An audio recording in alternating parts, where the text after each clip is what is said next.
Welcome. This is Troy Wallace with stayonthecourt.com. We're going to do a series here on coaching boys fifth grade basketball. My son is in fifth grade this year, and I'm going to be coaching him again. This is year 3 of coaching him. First year was in YMCA and some recreational leagues. In third grade, fourth grade, we moved into a more competitive league. It's a feeder system through our school district. And I ended up being the head coach last year for the fourth grade team. It's the equivalent of, I'd say, the B team, although this year I don't think there's going to be a whole lot of difference between the B and A teams. So I have 11 fifth graders that I'll be coaching, boys. I had 8 of them last year in my fourth grade team. We've got 2 new kids to the program and 1 who is moving up to our team. So some new blood, but then some people that are familiar. So again, with 11 kids, I do have an assistant coach. The problem is we're starting things, here in mid-October, and we're finding that a lot of kids have fall sports that they're finishing up.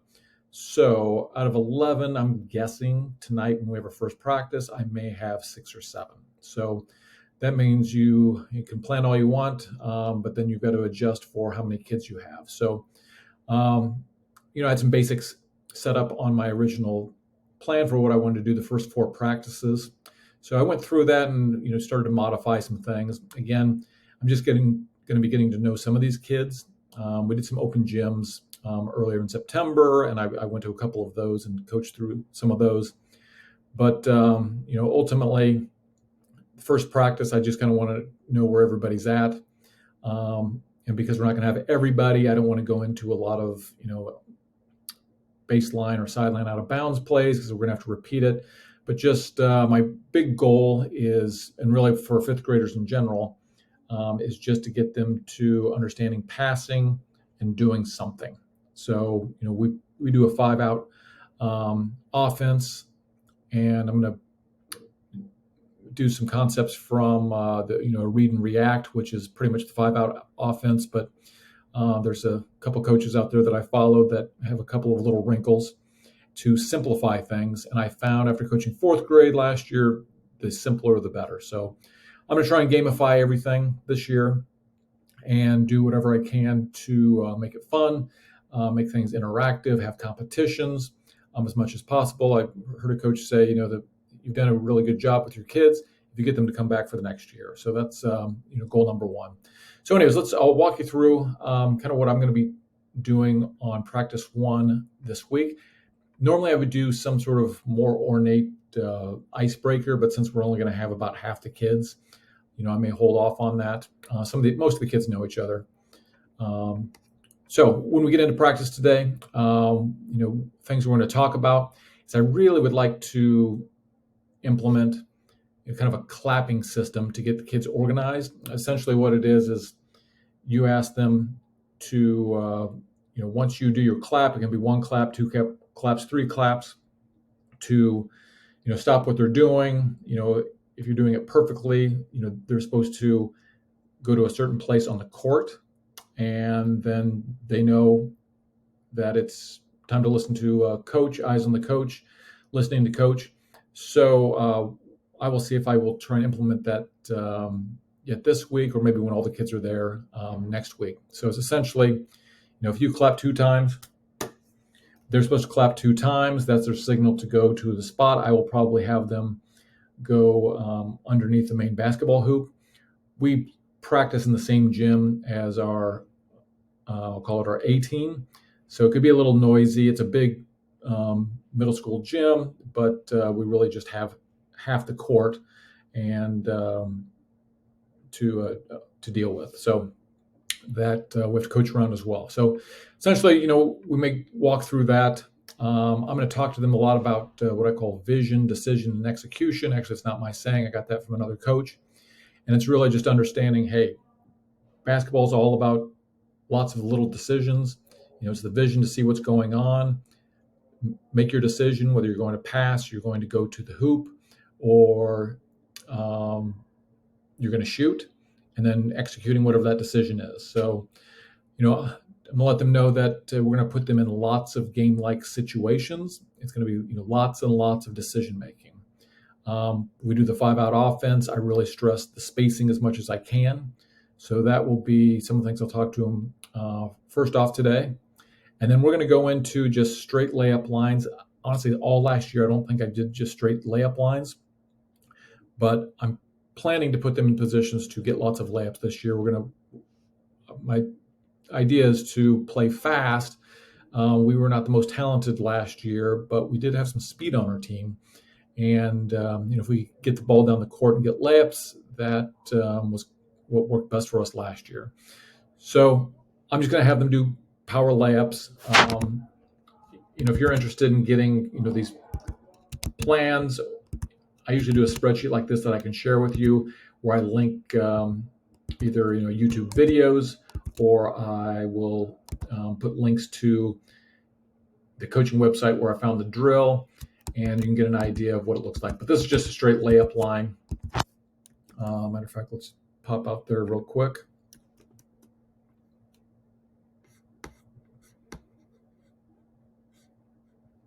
Yep, this just runs through doing some base power layups. And really, I just want to see where the kids are. For the new kids, I don't even know if they can execute a basic layup off of 2 feet. So we'll just do some power layups, and we'll probably just do some regular layups. I just kind of want to see, where they're at. We don't want to do that long. So put the time over here. We have 90-minute practices. So, based on this, I'm going over a little bit. But I always sometimes put in some extra drills, because depending on how many kids you have to change things up. So we'll do some power layups. Then the next thing we'll do is a fun game that I found earlier this week called Catch the Tiger's Tail. And essentially, I thought I had the video link there, but I do not. But it's a pretty simple drill. All you do is I'm probably gonna have 6 or 7 kids, so I may have 2 kids that are it. And we've got little pennies, I'll have them just almost like a flag and flag football. I'll have it, them stuffing into their waistband or their shorts. And essentially all the other kids get to go chase them down. So it's, everybody's got to dribble. All the kids that are it have to just run. They're not dribbling. And I just think it's going to be kind of a fun thing to get things moving, get their bodies moving, and just something I want them, one of the first drills, to be something that they enjoy and have fun at. So we'll do that. Side thing for me is I'll be able to take a look and see where people are, each kid is, as far as their dribbling ability. I've got some idea because I had some of these kids last year, but you never know. Hopefully, they've improved. All right. So we'll do Catch the Tiger. Second 2 is just a pass and follow drill. Again, I thought I had the links here. I can probably go to I've got the master spreadsheet.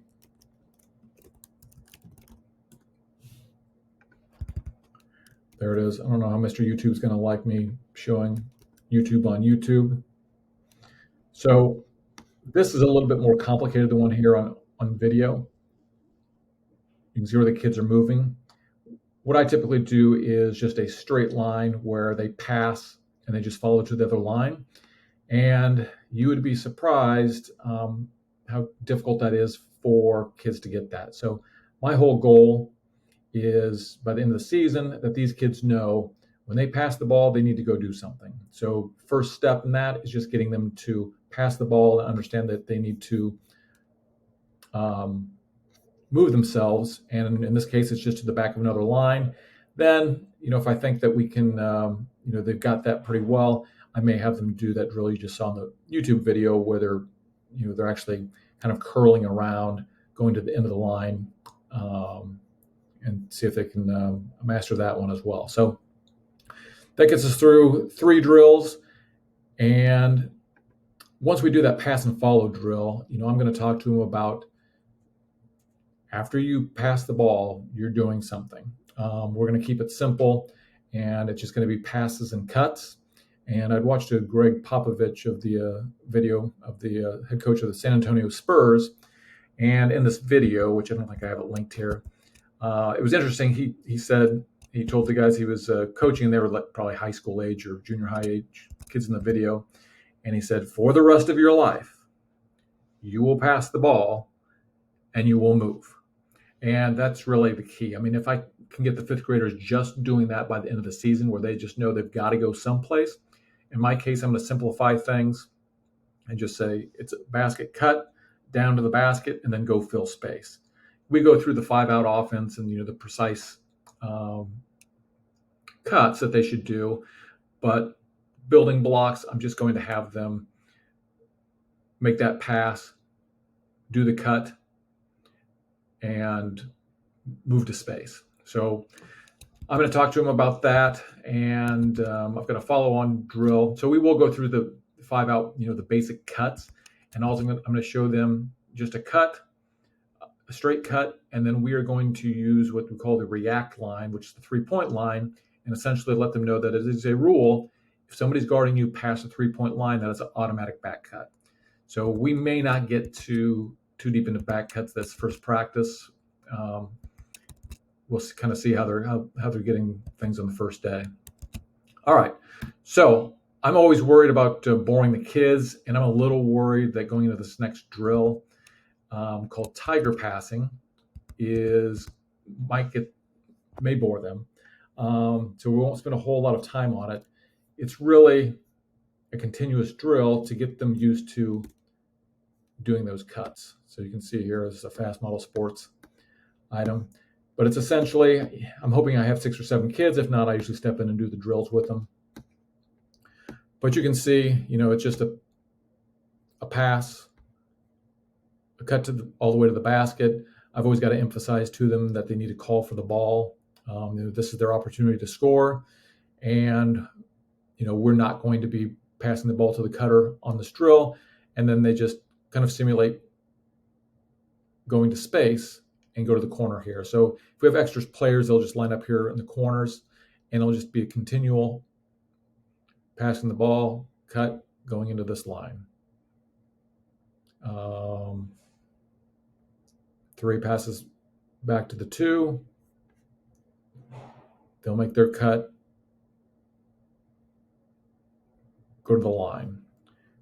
The 2 will make the pass, he'll make his cut, and he'll come over to this line.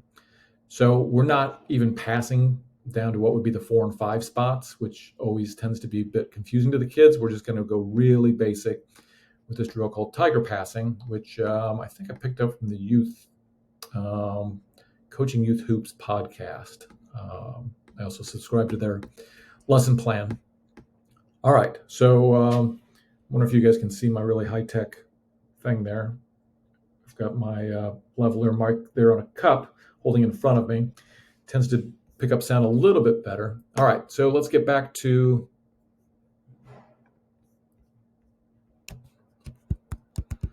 tiger passing. Then we're going to do a basic baseline out of bounds. I've got a couple of them set up. If you're interested in that, you can email me or get me through stayonthecourt.com, troy.wallace@stayonthecourt.com. And there's a couple things that I'm going to use is for baseline out of bounds. We'll probably only do baseline out of bounds today. We're likely going to use the same one we used last year just because we've got a game coming up in 2 weeks, and with a lot of the kids not starting, those kids at least know that play. So we'll probably start with that and maybe implement one other. If we have time, then I'm going to do a drill called race car that is going to get them tired. What I want to emphasize is going down the court quickly, beating the defense, and passing the ball down the court. So I found that this drill does that really well. I can't remember right off where I found it. Let's see here.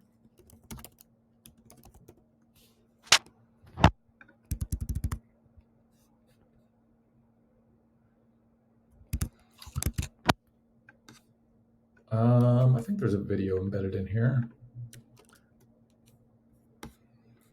Again, I don't know how Mr. YouTube's going to feel about us doing this. Let's see if there's any additional direction here. There's not. This is, what's the name of this coach here? Rob Brost, and he sells, a program that really is just getting people to move, play fast. So I'm hoping that that's going to work for us this year because we actually have one bigger kid this year, one of the new ones. But otherwise, our kids are not super skilled dribbling, but some of them are fast. So if we get the ball down dribbling, we can get layups. All right, so let's see if I can get to a spot where you can just see kind of the drill here.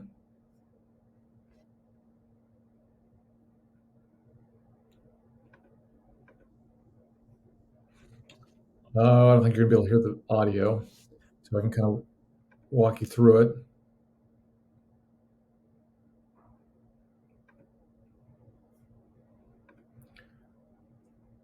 All right, so what he has his kids doing is you can go 5-on-5, you could probably go 4-on-4, and what they are doing is, let's see if I can get a better angle here.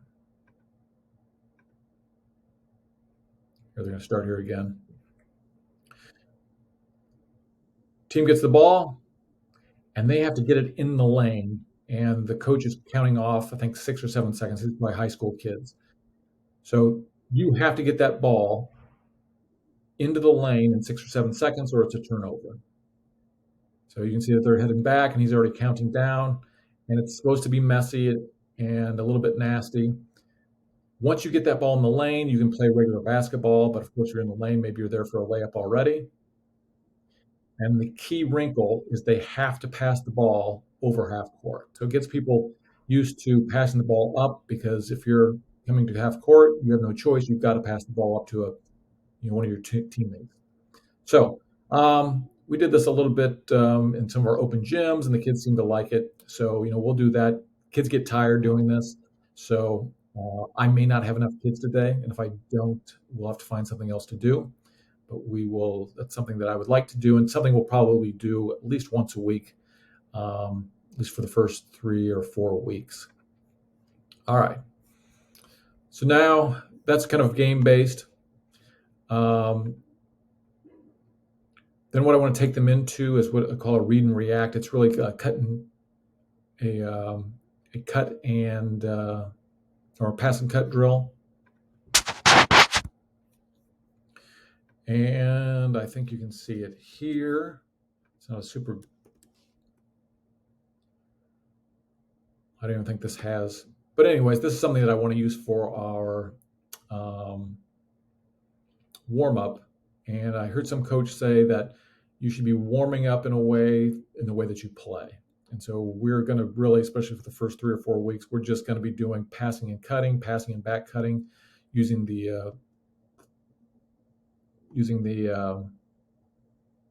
3-point line as the react line, triggering them to back cut. But you can see they get a lot of shots up, and we only have like 5 or 6 minutes to warm up before our games. So I want them to get as many shots as possible. That's what this advertises. Now, I've not done this drill yet. It's going to be new for this year. I am a little worried about the kids understanding that they pass it here, and then you see on the next pass, they pass it to that person. But it gets them used to passing and cutting, and then you can tell them to pass and back cut. And then there's a little variation that I'm not going to go into where they can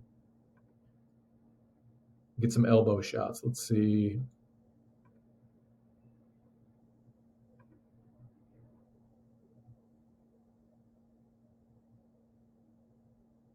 You can see they're just kind of throwing the ball out to themselves, grabbing the ball.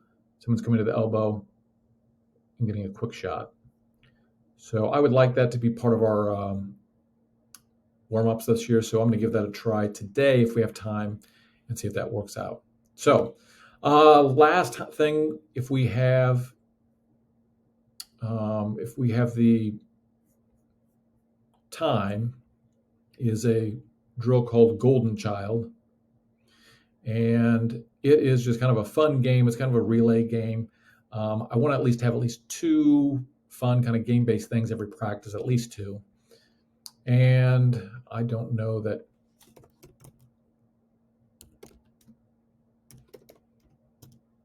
Golden Child, basketball drill.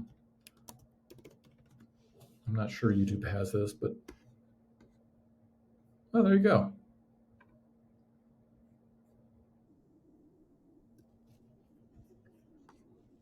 And I'm not so sure YouTube's going to be happy with me showing this, but we will see. Now I'll just put it on my site. Again, it's stanthecourt.com. Oh, come on. So I've not watched this. Hopefully they'll get right to the chase. So essentially you've got two teams split up into teams, four here, or how many you have. If you've got odd numbers, either somebody can go twice or a coach can fill in. But essentially he will have placed, you don't have to place cones, but I place cones on each of the corners up to half court.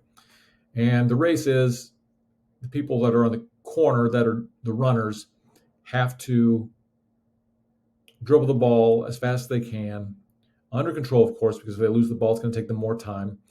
And as soon as someone from this shooting team makes a shot, then they're not out, but they are frozen where they are.